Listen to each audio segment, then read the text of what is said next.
Welcome back to A Clock in the Journal, where locked doors rarely mean safety. Tonight, a quiet house, an impossible crime, and a mystery sealed by routine.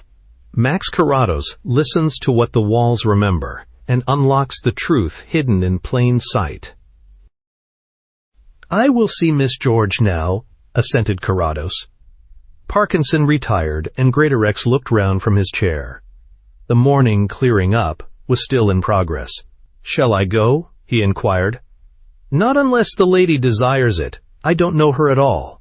The secretary was not unobservant, and he had profited from his association with Mr. Carrados. Without more ado, he began to get his papers quietly together. The door opened, and a girl of about 20 came eagerly yet half timorously into the room. Her eyes for a moment swept Carrados with an anxious scrutiny. Then, with a slight shade of disappointment, she noticed that they were not alone. "I have come direct from Oakshire to see you, Mr. Carrados," she announced, in a quick, nervous voice that was evidently the outcome of a desperate resolution to be brave and explicit. "The matter is a dreadfully important one to me, and I should very much prefer to tell it to you alone." There was no need for Carrados to turn towards his secretary. That discriminating young gentleman was already on his way. Miss George flashed him a shy look of thanks and filled in the moment with a timid survey of the room. "Is it something that you think I can help you with?" "I had hoped so. I had heard in a roundabout way of your wonderful power. Ought I to tell you how? Does it matter?" "Not in the least if it has nothing to do with the case," replied Carrados. "When this dreadful thing happened, I instinctively thought of you. I felt sure that I ought to come and get you to help me at once. But I have very little money, Mr. Carrados, only a few pounds, and I am not so childish as not to know that very clever men require large fees. Then when I got here, my heart sank, for I saw at once from your house and position that what seemed little even to me would be ridiculous to you. That if you did help me, it would be purely out of kindness of heart and generosity." "Suppose you tell me what the circumstances are," suggested Carrados cautiously. Then, to afford an opening, he added, "You have recently gone into mourning, I see." "See?" exclaimed the girl almost sharply. "Then you are not blind?" "Oh, yes," he replied. "Only I use the familiar expression, partly from custom, partly because it sounds unnecessarily pedantic to say, I deduce from certain observations." "I beg your pardon. I suppose I was startled not so much by the expression as by your knowledge. I ought to have been prepared. But I am already wasting your time, and I came so determined to be businesslike. I got a copy of the local paper on the way, because I thought that the account in it would be clearer to you than I could tell it. Shall I read it?" "Please, if that was your intention." "It is the Stinbridge Herald," explained the girl, taking a closely folded newspaper from the handbag which she carried. "Stinbridge is our nearest town, about 6 miles from Tillingshaw, where we live. This is the account. Mysterious tragedy at Tilling. Well-known agriculturalist attempts murder and commits suicide. The districts of Great Tilling, Tillingshaw, and the immediate neighborhood were thrown into a state of unusual excitement on Thursday last by the report of a tragedy in their midst, such as has rarely marked the annals of our law-abiding countryside. The Herald representative was early on the scene, and his inquiries elucidated the fact that it was only too true that in this case rumor had not exaggerated the circumstances, rather the reverse indeed. On the afternoon of the day in question, Mr. Frank Whitmarsh of High Barn presented himself at Barony, the residence of his uncle, Mr. William Whitmarsh, with the intention of seeing him in reference to a dispute that was pending between them. This is understood to be connected with an alleged trespass in pursuit of game, each relative claiming exclusive sporting rights over a piece of water known as Hunston Mere. On this occasion, the elder gentleman was not at home, and Mr. Frank Whitmarsh, after waiting for some time, departed, leaving a message to the effect that he would return, and according to one report, have it out with Uncle William later in the evening. This resolution he unfortunately kept. Returning about 8:45 pages M, he found his uncle in, and for some time the two men remained together in the dining room.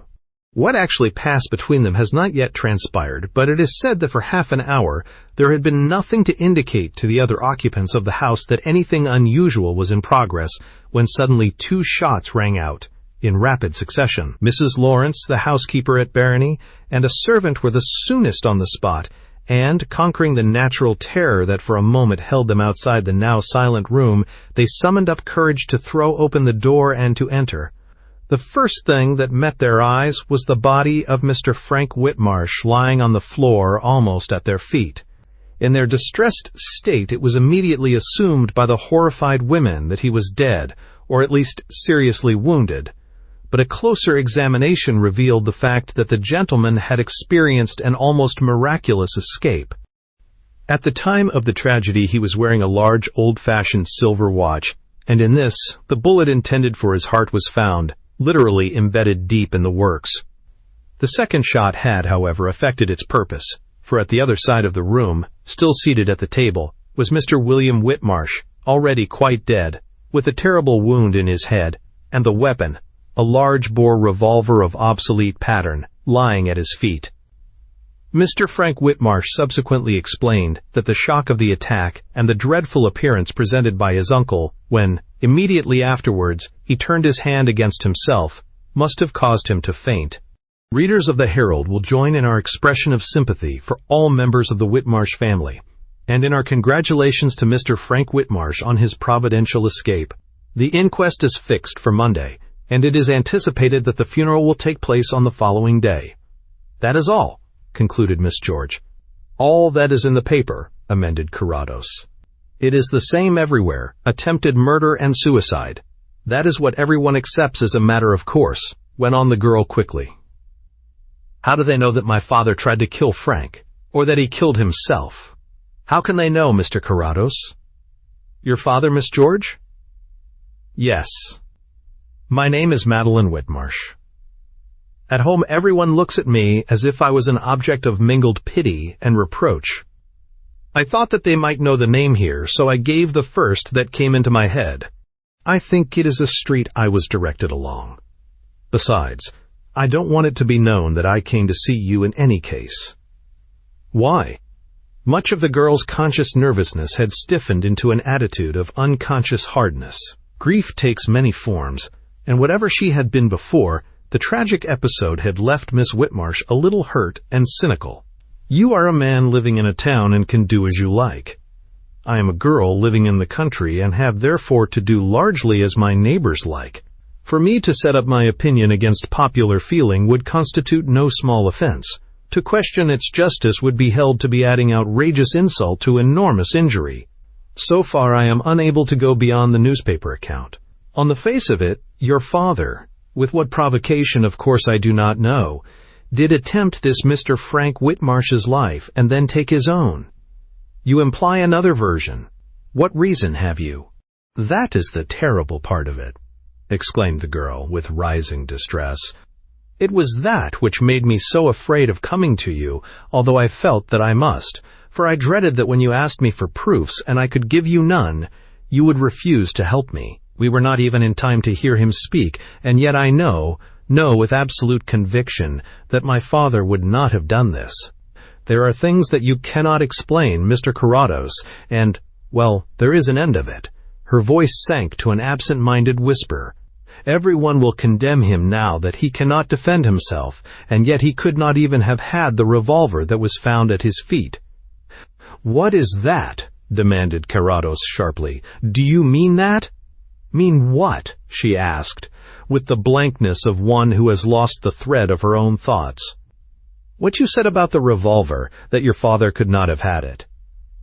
The revolver? She repeated half wearily. Oh, yes. It was a heavy, old-fashioned affair. It had been lying in a drawer of his desk for more than 10 years because once a dog came into the orchard in broad daylight light and worried half a dozen lambs before anyone could do anything. Yes, but why could he not have it on Thursday? I noticed that it was gone. After Frank had left in the afternoon, I went into the room where he had been waiting to finish dusting. The paper says the dining room, but it was really Papa's business room and no one else used it. Then, when I was dusting the desk, I saw that the revolver was no longer there. You had occasion to open the drawer. It is really a very old bureau, and none of the drawers fit closely. Dust lies on the ledges, and you always have to open them a little to dust properly. They were never kept locked. Possibly your father had taken the revolver with him. No, I had seen it there after he had gone. He rode to Stinbridge immediately after lunch and did not return until nearly 8. After he left, I went to dust his room. It was then that I saw it. I was doing the desk when Frank knocked and interrupted me. That is how I came to be there twice. But you said that you had no proof, Miss Whitmarsh. Carrados reminded her with deep seriousness. Do you not recognize the importance, the deadly importance, that this one shred of evidence may assume? Does it? She replied simply. I am afraid that I am rather dull just now. All yesterday I was absolutely dazed. I could not do the most ordinary things. I found myself looking at the clock for minutes together, yet absolutely incapable of grasping what time it was. In the same way, I know that it struck me as being funny about the revolver, but I always had to give it up. It was as though everything was there, but things would not fit in. You are sure, absolutely sure, that you saw the revolver there after your father had left and missed it before he returned? Oh, yes, said the girl quickly. I remember realizing how curious it was at the time. Besides, there is something else. I so often had things to ask Papa about when he was out of the house that I got into the way of making little notes to remind me later. This morning I found on my dressing table one that I had written on Thursday afternoon. About this weapon? Yes, to ask him what could have become of it. Carrados made a further inquiry, and this was Madeline Whitmarsh's account of affairs existing between the two branches of the family. Until the time of William Whitmarsh, father of the William Whitmarsh just deceased, the properties of Barony and High Barn had formed one estate, descending from a William Sr. to a William Jr., down a moderately long line of yeoman Whitmarshes. Through the influence of his second wife, this William Sr. divided the property, leaving Barony with its 400 acres of good land to William Jr., and High Barn, with which went 300 acres of poor land, to his other son, father of the Frank implicated in the recent tragedy. But though divided, the two farms still had one common link. Beneath their growing corn and varied pasturage lay, it was generally admitted, a seam of coal at a depth and of a thickness that would render its working a paying venture. Even in William the Divider's time, when the idea was new, money in plenty would have been forthcoming, but he would have none of it, and when he died, his will contained a provision restraining either son from mining or exploiting his land for mineral, without the consent and cooperation of the other. This restriction became a legacy of hate. The brothers were only half-brothers, and William, having suffered unforgettably at the hands of his stepmother, had old scores to pay off. Quite comfortably prosperous on his own rich farm, and quite satisfied with the excellent shooting and the congenial life, he had not the slightest desire to increase his wealth. He had the old dour, peasant-like instinct to cling to the house and the land of his forefathers. From this position no argument moved him. In the meanwhile, on the other side of the new boundary fence, Frank Sr. was growing poorer year by year. To his periodical entreaties that William would agree to shafts being sunk on High Barn, he received an emphatic, "Never in my time." The poor man argued, besought, threatened, and swore. The prosperous one shook his head and grinned. Carrados did not need to hear the local saying, half-brothers, whole haters, like the Whitmarshes, to read the situation. "Of course, I do not really understand the business part of it," said Madeline, and many people blamed poor Papa, especially when Uncle Frank drank himself to death. "But I know that it was not mere obstinacy. He loved the undisturbed, peaceful land just as it was, and his father had wished it to remain the same. Collieries would bring swarms of strange men into the neighborhood, poachers and trespassers, he said, The smoke and dust would ruin the land for miles round and drive away the game, and in the end, if the work did not turn out profitable, we should all be much worse off than before. Does the restriction lapse now? Will Mr. Frank Jr. be able to mine? It will now lie with Frank and my brother William, just as it did before with their fathers. I should expect Willie to be quite favorable. He is more modern. You have not spoken of your brother. I have too. Bob, the younger, is in Mexico, she explained, and Willie in Canada with an engineering firm. They did not get on very well with Papa, and they went away. It did not require preternatural observation to deduce that the late William Whitmarsh had been a little difficult. When Uncle Frank died, less than 6 months ago, Frank came back to High Barn from South Africa. He had been away about 2 years. Possibly he did not get on well with his father. Madeline smiled sadly. I am afraid that no two Whitmarsh men ever did get on well together, she admitted. Your father and young Frank, for instance? Their lands adjoin. There were always quarrels and disputes, she replied. Then Frank had his father's grievance over again. He wished to mine? Yes. He told me that he had had experience of coal in Natal. There was no absolute ostracism between you then? You were to some extent friends? Scarcely. She appeared to reflect. Acquaintances. We met occasionally, of course, at people's houses. You did not visit High Barn? Oh, no. But there was no particular reason why you should not? Why do you ask me that? She demanded quickly, and in a tone that was quite incompatible with the simple inquiry. Then, recognizing the fact, she added with shamefaced penitence. I beg your pardon, Mr. Carrados. I am afraid that my nerves have gone to pieces since Thursday. The most ordinary things affect me inexplicably. That is a common experience in such circumstances, said Carrados reassuringly. Where were you at the time of the tragedy? I was in my bedroom, which is rather high up, changing. I had driven down to the village to give an order and had just returned. Mrs. Lawrence told me that she had been afraid there might be quarreling, but no one would ever have dreamed of this, and then came a loud shot, and then, after a few seconds, another not so loud, and we rushed to the door, she and Mary first, and everything was absolutely still. A loud shot, and then another not so loud. Yes, I noticed that even at the time. I happened to speak to Mrs. Lawrence of it afterwards, and then she also remembered that it had been like that. Afterwards, Carrados often recalled with grim pleasantry that the two absolutely vital points in the fabric of circumstantial evidence that was to exonerate her father and fasten the guilt upon another had dropped from the girl's lips utterly by chance. But at the moment the facts themselves monopolized his attention. You are not disappointed that I can tell you so little? She asked timidly. Scarcely, he replied. A suicide who could not have had the weapon he dies by, a victim who is miraculously preserved by an opportune watch, and 2 shots from the same pistol that differ materially in volume, all taken together do not admit of disappointment. I am very stupid, she said. I do not seem able to follow things. But you will come and clear my father's name? I will come, he replied. Beyond that, who shall prophesy? It had been arranged between them that the girl should return at once, while Carrados would travel down to Great Tilling late that same afternoon and put up at the local fishing inn.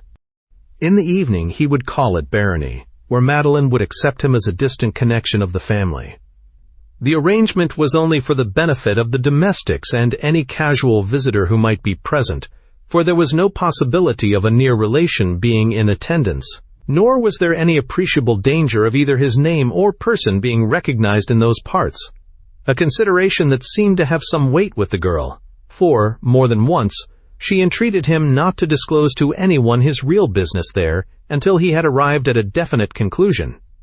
It was 9 o'clock, but still just light enough to distinguish the prominent features of the landscape, when Carrados, accompanied by Parkinson, reached Barony. The house, as described by the manservant, was a substantial gray stone building, very plain, very square, very exposed to the four winds. It had not even a porch to break the flat surface, and here and there in the line of its 3 solid stories, a window had been built up by some frugal, tax-evading Whitmarsh of 100 years ago. "Somber enough," commented Carrados, "but the connection between environment and crime is not yet capable of analysis. We get murders in brand-new suburban villas, and the virtues, lightheartedness and good fellowship, in moated granges. What should you say about it, Parkinson?" "I should say it was damp, sir," observed Parkinson with his wisest air. Madeline Whitmarsh herself opened the door. She took them down the long flagged hall to the dining room, a cheerful enough apartment, whatever its exterior might forebode. "I am glad you have come now, Mr. Carrados," she said hurriedly when the door was closed. "Sergeant Brewster is here from Stinbridge Police Station to make some arrangements for the inquest. It is to be held at the schools here on Monday. He says that he must take the revolver with him to produce. Do you want to see it before he goes?" "I should like to," replied Carrados. "Will you come into Papa's room, then? He is there." The sergeant was at the table making notes in his pocketbook when they entered. An old-fashioned revolver lay before him. "This gentleman has come a long way on hearing about poor Papa," said the girl. "He would like to see the revolver before you take it, Mr. Brewster." "Good evening, sir," said Brewster. "It's a bad business that brings us here." Carrados looked round the room and returned the policeman's greeting. Madeline hesitated for a moment, and then, picking up the weapon, put it into the blind man's hand. "A bit out of date, sir," remarked Brewster with a nod, "but in good order yet, I find." "An early French make, I should say. One of Lefaucheux's, probably," said Carrados. "You have removed the cartridges?" "Why, yes," admitted the sergeant, producing a matchbox from his pocket.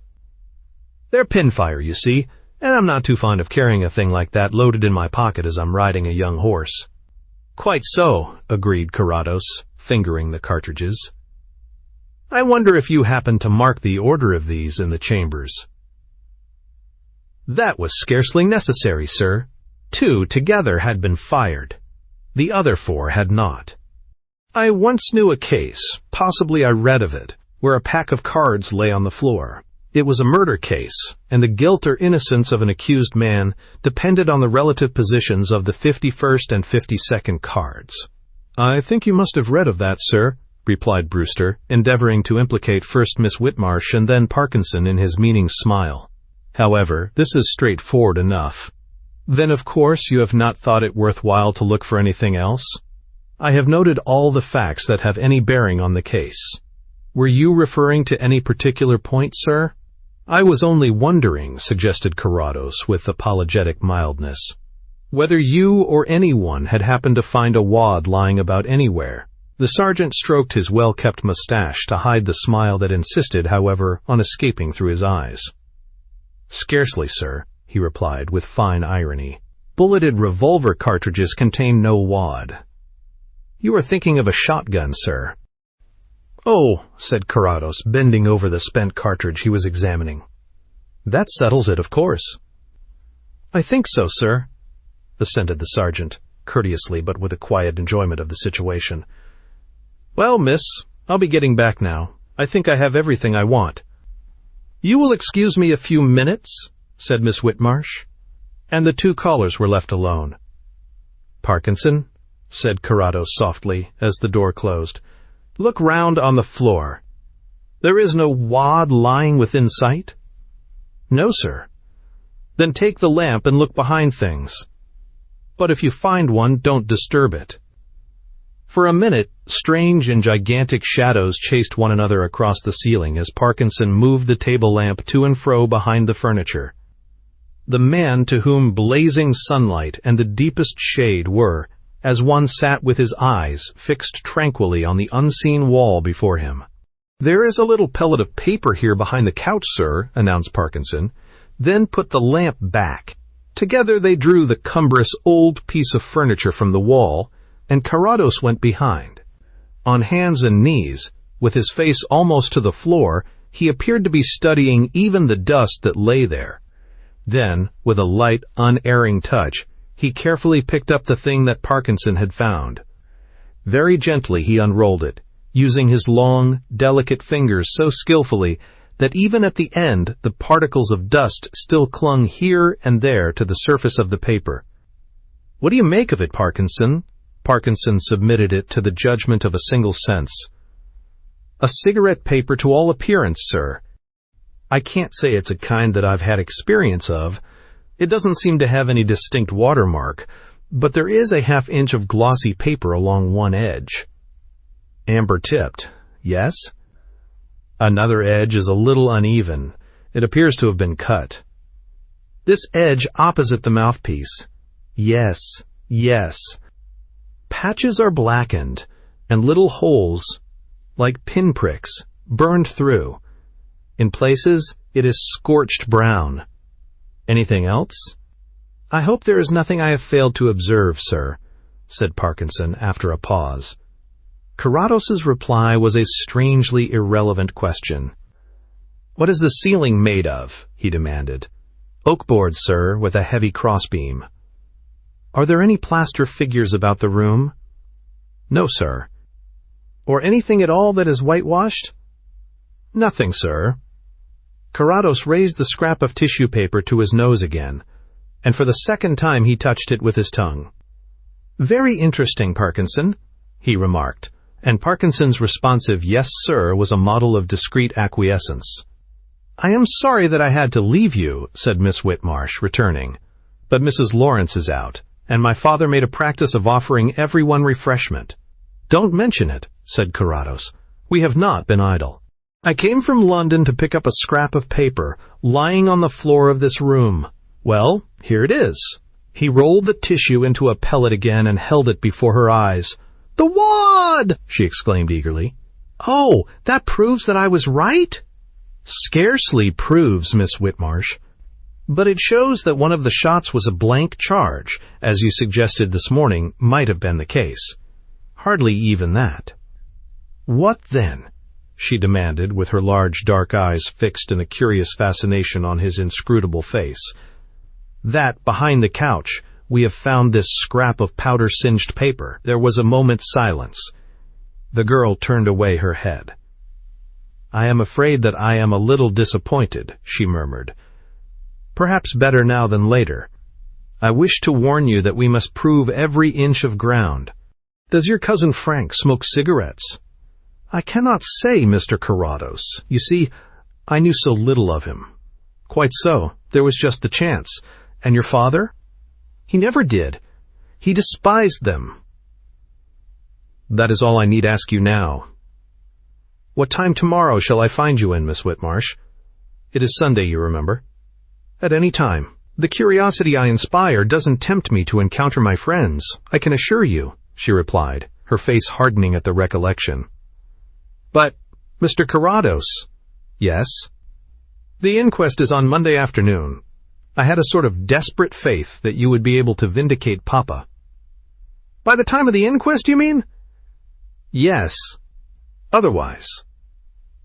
"The verdict of a coroner's jury means nothing, Miss Whitmarsh. It is the merest formality." "It means a very great deal to me. It haunts and oppresses me. If they say, if it goes out, that Papa is guilty of the attempt of murder and of suicide, I shall never raise my head again." Carrados had no desire to prolong a futile discussion. "Good night," he said, holding out his hand. "Good night, Mr. Carrados."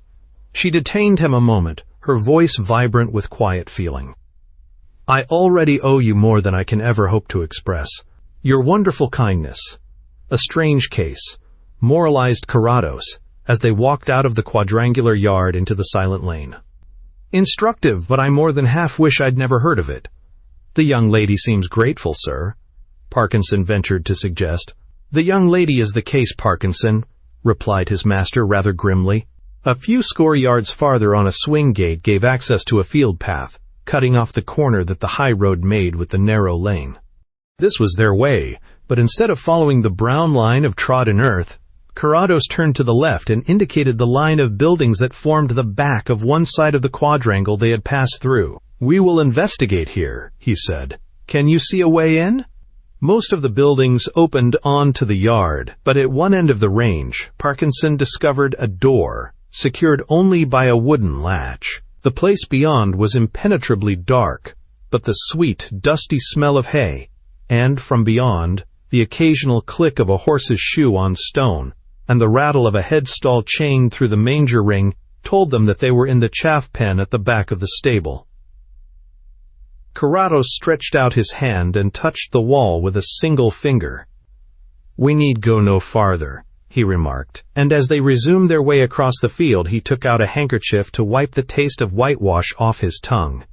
Madeline had spoken of the gradual decay of High Barn, but Carrados was hardly prepared for the poverty-stricken desolation which Parkinson described as they approached the homestead on the following afternoon. He had purposely selected a way that took them across many of young Whitmarsh's ill-stocked fields in which Sedge and Sharlock wrote an indictment of neglected drains and half-hearted tillage.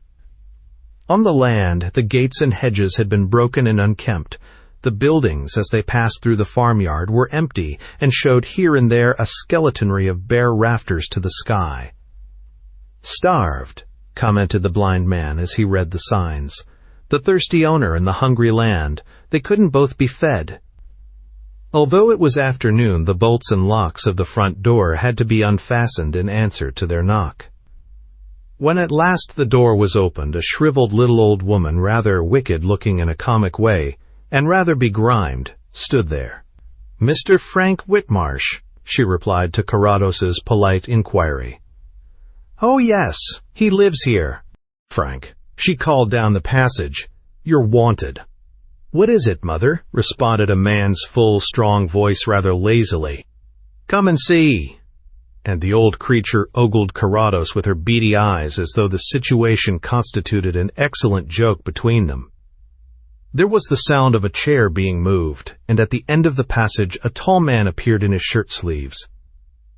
"I am a stranger to you," explained Carrados, "but I am staying at the Bridge Inn, and I heard of your wonderful escape on Thursday. I was so interested that I have taken the liberty of coming across to congratulate you on it." "Oh, come in," said Whitmarsh. "Yes, it was a sort of miracle, wasn't it?" He led the way back into the room he had come from, half kitchen, half parlor. It at least had the virtue of an air of rude comfort, and some of the pewter and china that ornamented its mantelpiece and dresser would have rejoiced a collector's heart. "You find us a bit rough," apologized the young man, with something of contempt towards his surroundings. "We weren't expecting visitors. And I was hesitating to come because I thought that you would be surrounded by your friends." This very ordinary remark seemed to afford Mrs. Whitmarsh unbounded entertainment, and for quite a number of seconds she was convulsed with silent amusement at the idea. "Shut up, Mother," said her dutiful son. "Don't take any notice of her," he remarked to his visitors. "She often goes on like that. The fact is," he added, "we Whitmarshes aren't popular in these parts. Of course, that doesn't trouble me. I've seen too much of things, and taken as a boiling, the Whitmarshes deserve it." "Ah, wait till you touch the coal, my boy, then you'll see," put in the old lady, with malicious triumph. "I reckon we'll show them then, eh, Mother?" he responded bumptiously. "Perhaps you've heard of that, Mr. Carrados. Win Carrados. This is my man, Parkinson. I have to be attended because my sight has failed me." "Yes, I had heard something about coal. Providence seems to be on your side just now, Mr. Whitmarsh. May I offer you a cigarette?" "Thanks. I don't mind for once in a way. They're Turkish. Quite innocuous, I believe." "Oh, it isn't that.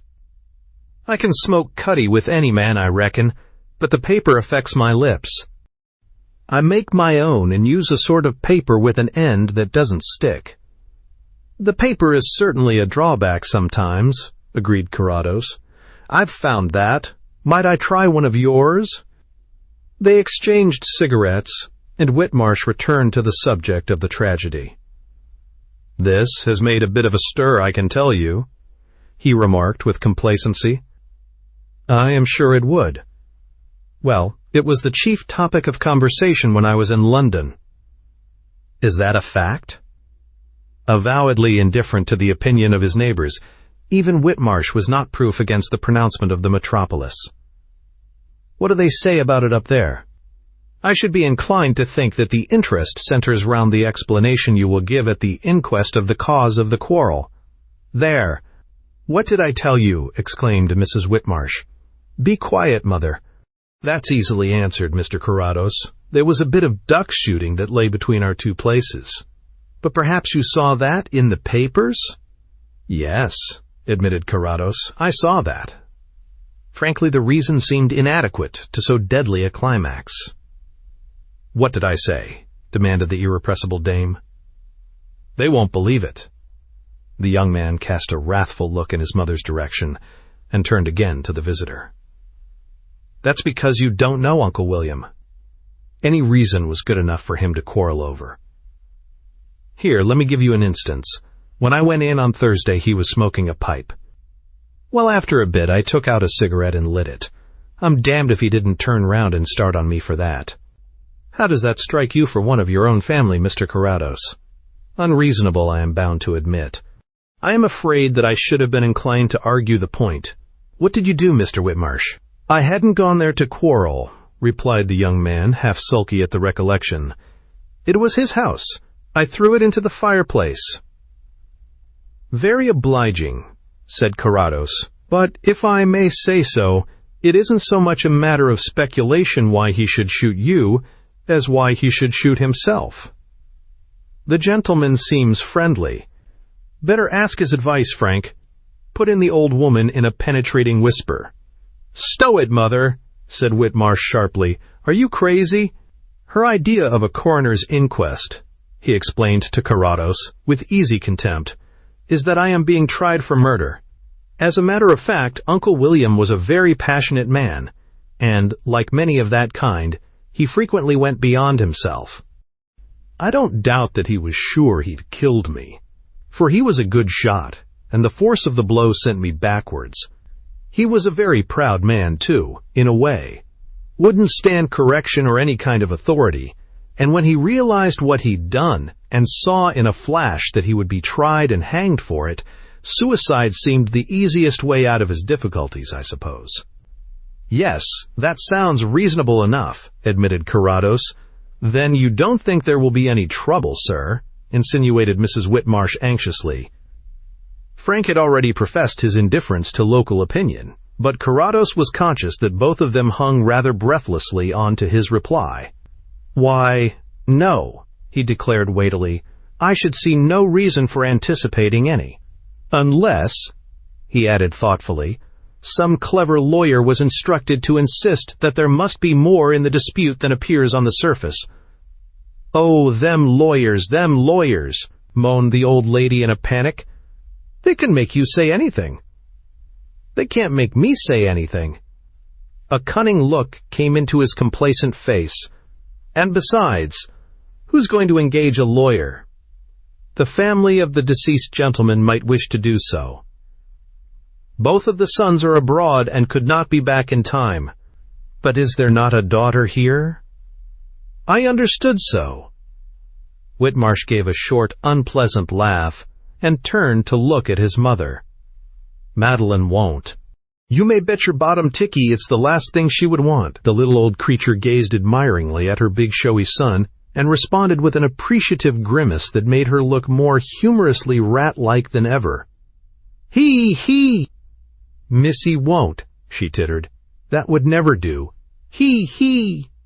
Wink succeeded nod and meaning smile until she relapsed into a state of quietness, and Parkinson, who had been fascinated by her contortions, was unable to decide whether she was still laughing or had gone to sleep. Carrados stayed a few more minutes, and before they left he asked to see the watch. "A unique memento, Mr. Whitmarsh," he remarked, examining it.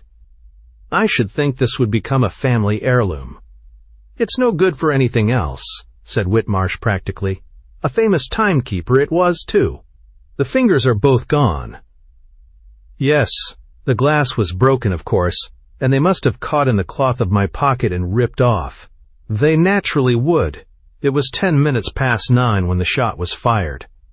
The young man thought and then nodded. "About that?" he agreed. Nearer, then, about, if your watch was correct. Very interesting, Mr. Whitmarsh. I am glad to have seen the watch that saved your life. Instead of returning to the inn, Carrados directed Parkinson to take the road to Barony. Madeline was at home, and from the sound of voices it appeared that she had other visitors. But she came out to Carrados at once, and at his request took him into the empty dining room while Parkinson stayed in the hall. "Yes," she said eagerly. "I have come to tell you that I must throw up my brief," he said. "There is nothing more to be done, and I return to town tonight." "Oh," she stammered helplessly. I thought.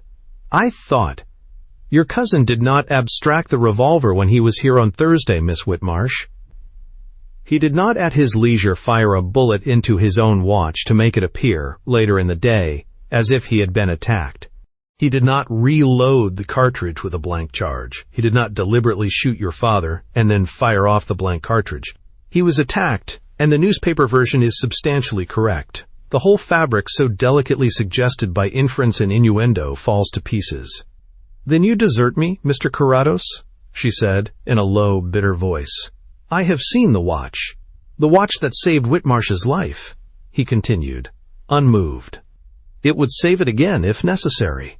It indicates 10 minutes past 9, the time to a minute at which it is agreed the shot was fired. By what prescience was he to know at what exact minute his opportunity would occur? When I saw the watch on Thursday night, the fingers were not there. They are not, but the shaft remains. It is of an old-fashioned pattern, and it will only take the fingers in one position. That position indicates 10 minutes past 9. Surely it would have been an easy matter to have altered that afterwards? In this case, fate has been curiously systematic, Miss Whitmarsh. The bullet that shattered the works has so locked the action that it will not move a fraction this way or that. There is something more than this. Something that I do not understand," she persisted. "I think I have a right to know." "Since you insist, there is. There is the wad of the blank cartridge that you fired in the outbuilding." "Oh," she exclaimed, in the moment of startled undefense. How can you?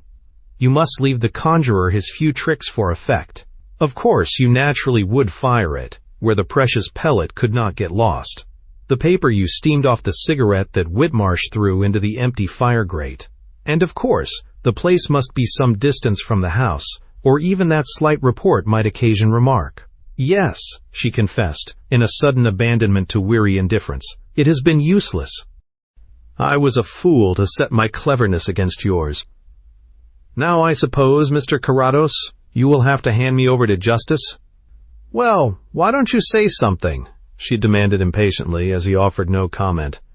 "People frequently put me in this embarrassing position," he explained diffidently, "and throw the responsibility on me. Now, a number of years ago, a large and stately building was set up in London, and it was beautifully called the Royal Palace of Justice. That was its official name, and that was what it was to be. But very soon people got into the way of calling it the law courts, and today, if you asked a Londoner to direct you to the Palace of Justice, he would undoubtedly set you down as a religious maniac. You see my difficulty?" "It is very strange," she said, intent upon her own reflections. "But I do not feel a bit ashamed to you of what I have done. I do not even feel afraid to tell you all about it, although of some of that I must certainly be ashamed." "Why is it?" "Because I am blind?" "Oh, no," she replied, very positively. Carrados smiled at her decision, but he did not seek to explain that when he could no longer see the faces of men, the power was gradually given to him of looking into their hearts, to which some, in their turn, strong, free spirits, instinctively responded. "There is such a thing as friendship at first sight," he suggested. "Why, yes, like quite old friends," she agreed. "It is a pity that I had no very trusty friend, since my mother died when I was quite little. Even my father has been, it is queer to think of it now, well, almost a stranger to me, really." She looked at Carrados's serene and kindly face and smiled. "It is a great relief to be able to talk like this without the necessity for lying," she remarked. Did you know that I was engaged?" "No, you had not told me that." "Oh, no, but you might have heard of it. He is a clergyman whom I met last summer. But of course, that is all over now." "You have broken it off?" "Circumstances have broken it off. The daughter of a man who had the misfortune to be murdered might just possibly be tolerated as a vicar's wife, but the daughter of a murderer and suicide, it is unthinkable. You see, the requirements for the office are largely social, Mr. Carrados. Possibly your vicar may have other views." "Oh, he isn't a vicar yet, but he is rather well connected, so it is quite assured. And he would be dreadfully torn if the choice lay with him. As it is, he will perhaps rather soon get over my absence. But you see, if we married, he could never get over my presence. It would always stand in the way of his preferment. I worked very hard to make it possible, but it could not be." "You were even prepared to send an innocent man to the gallows?" "I think so, at one time," she admitted frankly, "but I scarcely thought it would come to that. There are so many well-meaning people who always get up petitions. No, as I stand here looking at myself over there, I feel that I couldn't quite have hanged Frank, no matter how much he deserved it." "You are very shocked, Mr. Carrados?" "Well," admitted Carrados with pleasant impartiality, "I have seen the young man, but the penalty, even with a reprieve, still seems to me a little severe."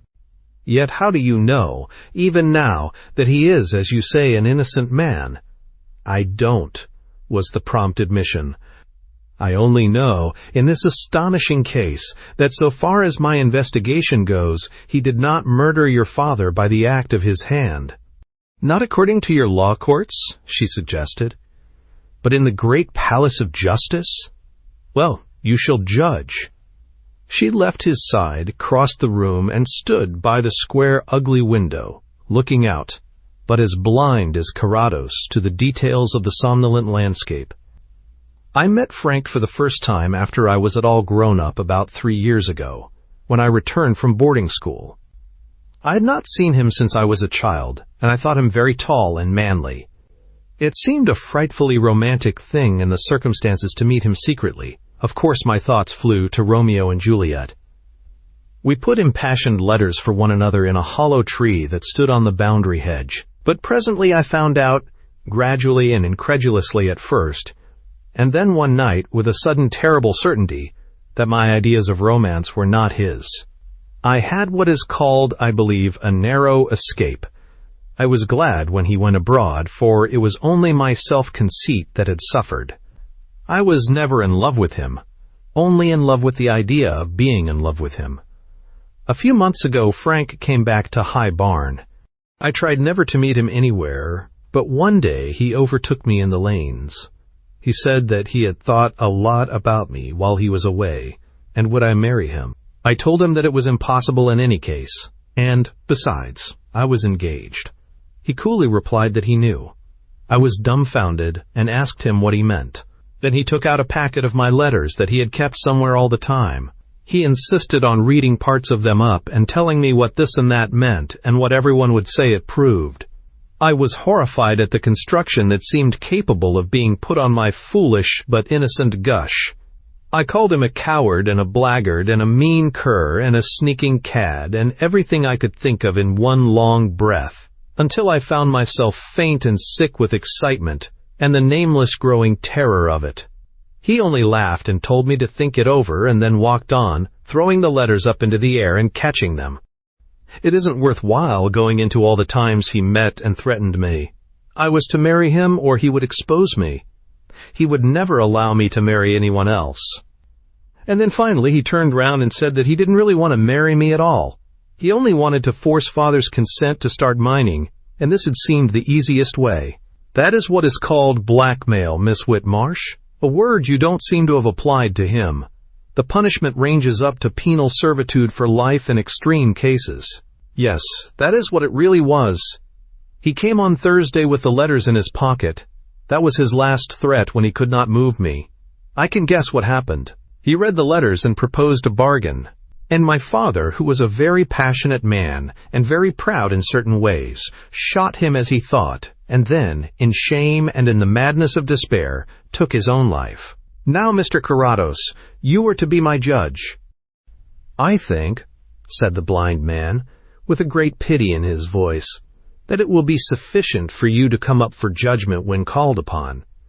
3 weeks later, a registered letter bearing the Liverpool postmark was delivered at the Turrets. After he had read it, Carrados put it away in a special drawer of his desk, and once or twice in after years, when his work seemed rather barren, he took it out and read it. This is what it contained.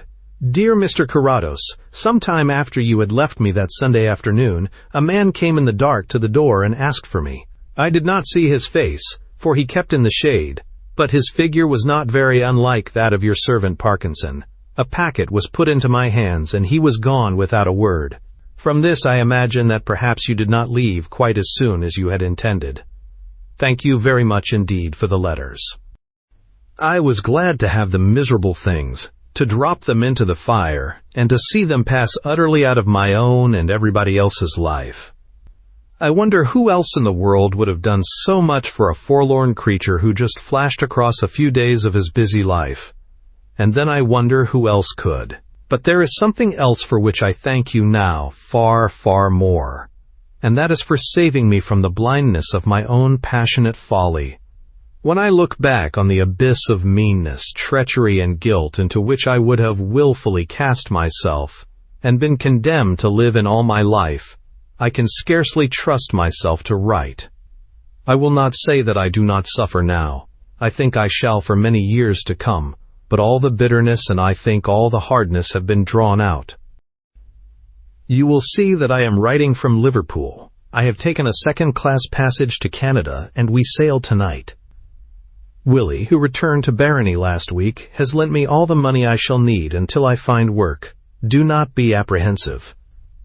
It is not with the vague uncertainty of an indifferent typist or a downtrodden governess that I go, but as an efficient domestic servant, a capable cook, housemaid, or general, as need be. It sounds rather incredible at first, does it not? But such things happen, and I shall get on very well. Goodbye, Mr. Carrados. I shall remember you very often and very gratefully. Madeline Whitmarsh. P.S. Yes, there is friendship at first sight.